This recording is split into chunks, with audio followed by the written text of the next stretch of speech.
100 জন পাগলকে উন্নত চিকিৎসার জন্য প্লেনে করে বিদেশে নিয়ে যাওয়া হচ্ছে। এই পাগলদের মধ্যে একটা পাগল হচ্ছে স্মার্ট পাগল। সেই স্মার্ট পাগল প্লেনের ককপিটের দরজা খুলে ককপিটের মধ্যে ঢুকে পাইলটকে বলল, এই পাইলট, তুই এখান থেকে সর, আমাকে প্লেন চালাইতে দে। পাইলট বলল, সর্বনাশ, এই পাগল ককপিটের দরজা খুললো কিভাবে? পাইলট বুদ্ধি করে সেই পাগলকে বলল, প্লেন চালাইতে চাইলে একটা শর্ত আছে। পাগল বলল, কি শর্ত বল? পাইলট বলল, এই প্লেনের মধ্যে যে পাগলেরা হাউকাউ করছে, ওদের হাউকাউ বন্ধ করাইতে পারলেই তোমাকে প্লেন চালাইতে দেব। পাগল বলে, তুই একটু দাঁড়া, আমি আসতেছি।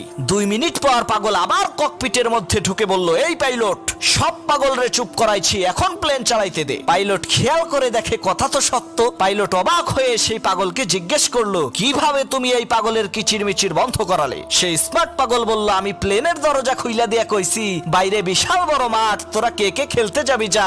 সব পাগলেরা মেঘের রাজ্যে খেলতে গেছে।